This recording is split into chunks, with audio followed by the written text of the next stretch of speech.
What's going on, world? It's your girl Monica Sekhmet Grant from Young Boss Media. We out here today in Harlem, baby. Harlem. And shout out to Dr. Walter. Shout out to Know Thyself podcast. Now, how to stay safe and stay sane in these times right now. Real talk, you got to find your community. You got to find your tribe. You got to find the people that love you. You know what I mean? And it might not always be the ones that you're living with, the ones that you've been kicking it with beforehand. Like, listen, times have changed. Times are different. You know what I mean? And so what we want to do is like really tap into who we are.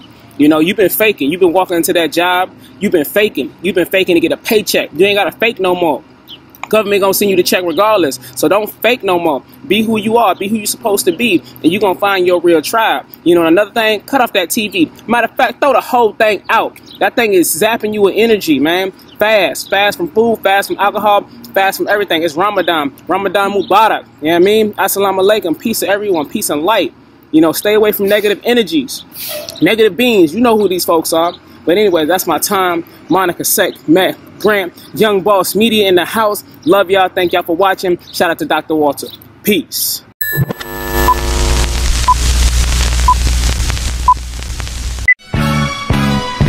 The journey of knowing thyself begins in the cradle and ends in the grave. One way to capture those moments of ourself can be found in the shelf. Shelves have been around since the creation of ancient scrolls. My name is Dr. Walter Hidalgo, and I'm a father, teacher, world traveler, and coach. Join me as we explore together the stories of our shelves. This is Know Thyself.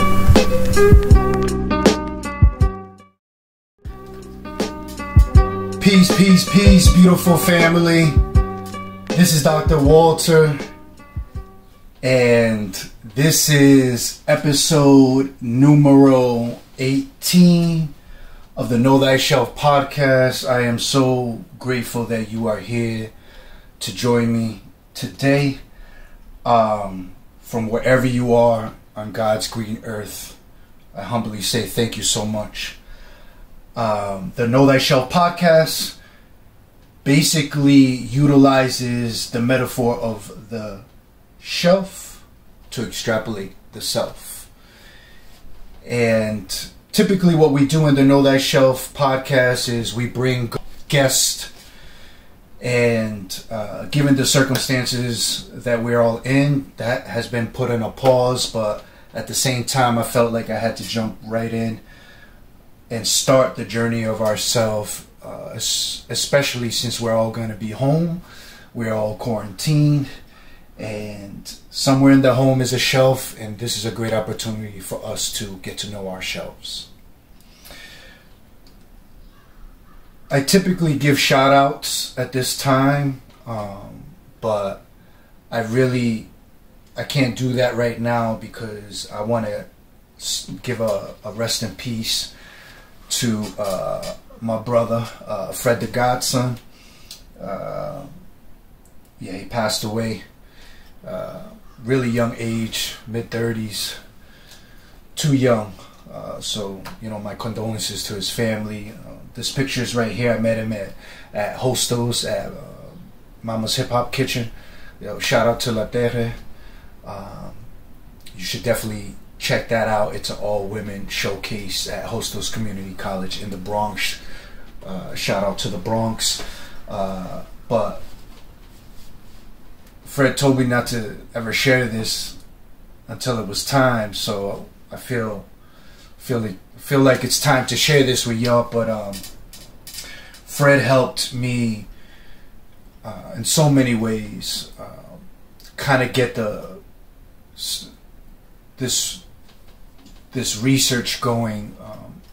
I went to school for sociotheology, and one of my biggest research was on the spirituality of hip-hop. That eventually became a little bit more toward my postgraduate work. But one of the things that I was trying to do was measuring to see, by looking at EEG scans, looking at how MCs exhibit the same euphoric feeling as someone that is experiencing, for example, what the Pentecost call speaking in tongues, or what Buddhist monks refer to as a state of nirvana. I really wanted to know if that was the same case with MCs when they were freestyling. So I was able to get some funding, but it required a lot of time, and I was in a different space. But Fred helped the brother out. I'm not going to say how, but it could have been really groundbreaking work, but unfortunately funds got exhausted. But so, you know, we needed more journal article writing and support from a lot of different disciplines. But, you know, shout out to Fred, and hip hop misses you. And, you know, we'll see you when we get there, brother. So I want to jump into a couple of things that are coming from other people's shelves. Again, I've been trying to provide y'all with little things that you can do while being quarantined at home or whenever, right? But given the circumstances, again, that we are in, I want to, you know, highlight creativity. Again, once again, if you haven't seen our episode entitled Create, you can see a lot of more creativity that's coming from parents that are now having to homeschool their kids at home. I had the honor and privilege of knowing Dr. Cone, rest in peace. He wrote a book called The Spiritual and the Blues. Definitely check that book out. Definitely should be in your shelf. And the reason I'm bringing up this brother and that book is because during a really dark time in this country's history, people were enslaved. Our black brothers and sisters coming from the motherland were forced into servitude, and it was a horrible thing. But the blues was something that elevated our black brothers and sisters, our people, our existence, and it's amazing how a genre eventually evolved into things like jazz and even hip hop. And it's interesting what happens when there's a lot of pain and trauma and hurt at a massive scale, like such as the one we're experiencing, where a lot of creativity comes from that. So I thought there was this picture that I want to show y'all. It's really dope. Shout out to the person that sent it to me. But it's a basketball court, half court, and it's made out of cardboard, and I believe also a plastic bottle cap, a ball, tape, binder clip, markers, and crayons. It appears they used the hoop from, I guess, like a toilet paper roll. These things, I just grabbed this. You know, I know this doesn't come from your shelf, right? But definitely it's something that could be reused, right? So that you can turn that into the hoop, and then it appears that's what they did here, or maybe they use some sort of like paper or poster paper. But I think that's really dope and creative, something that really allows our young people to be engaged and be creative if they make it themselves, especially. For the more adult side, I wanted to show this image right here that was sent to me from a colleague, which I thought was really dope. You know, I've been in a lot of Zoom meetings, as I'm sure you all have been as well.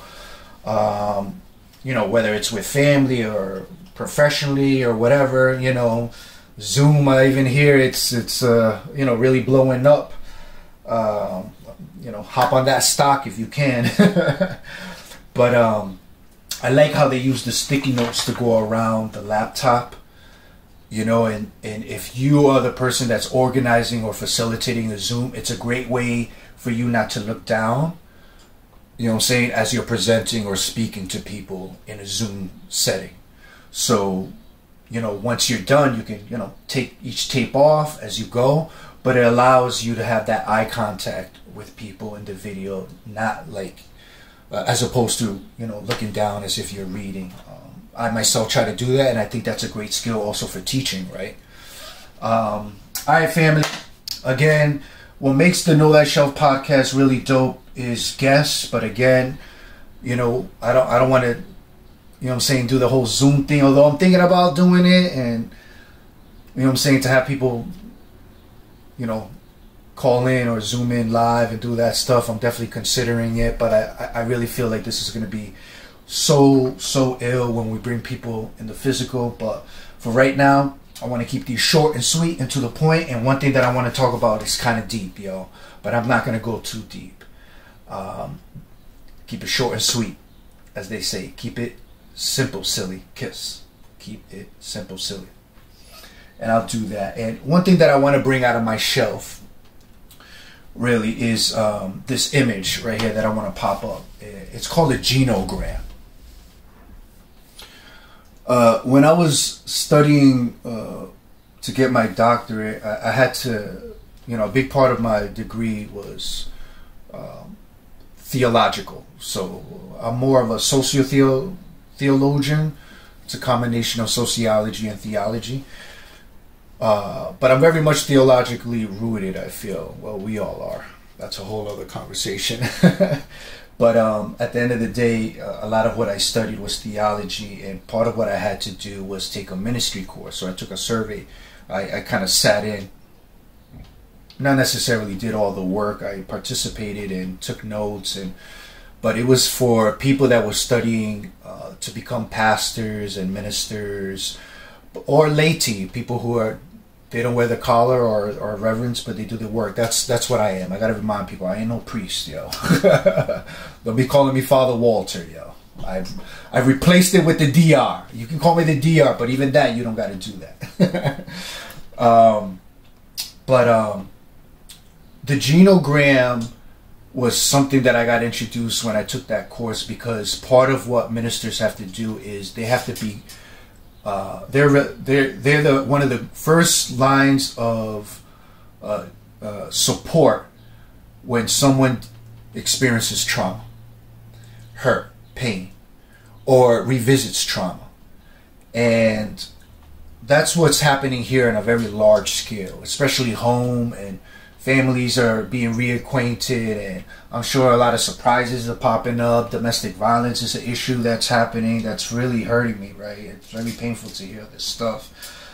But where does all that come from? You know what I'm saying? And I think the genogram is really dope when I first did it, because it really helped me personally.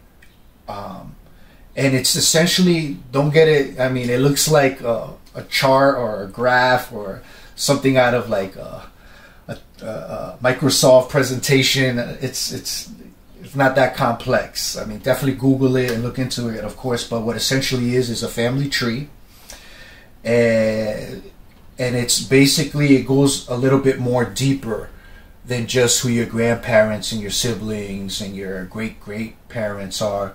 But it goes into a little bit more deeper. How much schooling they had, were they divorced, did they have any addictions, and it really goes to what they call in-depth psychology, any trauma. This might cause a lot of trauma for people, seeing all the death and despair and etc., but even within what's going on at home. So the genogram is a eye-opener. It's something that you can do by yourself or with the family. But basically what it is how do we break the cycle, family? Shout out to Charlemagne the God of the Breakfast Club and other people who are really being vulnerable and transparent about their, not mental disorders, I don't like that word, mental challenges, because we're all going through it. We've all had some form of trauma. And I think what's really hard, but what we must strive to do, is to break the pattern and not pass it on to the next generation, especially to your kids. But not even to your kids, but to your neighbors. You know, how can you be the better parent? How can you be the better neighbor? How can you be the better co-worker, right? Because your attitude dictates the rest of the day, you said, right? And we can't let past things continue to traumatize us. So this is just as important for the parent as it is for the child. Young person, you still got a lot to grow up from, but if you really want to be more wisdom-like and be more preventative, do this. Because then you'll learn a little bit more about yourself, about what's happening in your life, what potentially could be. because we're not just, we're spiritual entities, but we have intergenerational trauma that we carry along, like post-traumatic slave disorder, right? Or it's a big part of who we are. I feel it with myself as someone whose ancestors were the Mayan indigenous people who experience a lot of death and destruction and plagues and conquerors and all this stuff, just like, you know, any other country who has dealt with colonialism, right? But this is a big part of knowing who we are, this journey of like, how do I break this pattern? Because I want my journey of myself to be better than what it was before, and definitely better than what it was for my parents, and etc. and etc. All right, family, as we always do, I want to close us off with a quote, and this one comes from Tina Lifford, and it reads as such: when you know yourself, you are empowered. When you accept yourself, you are invincible. Peace, family.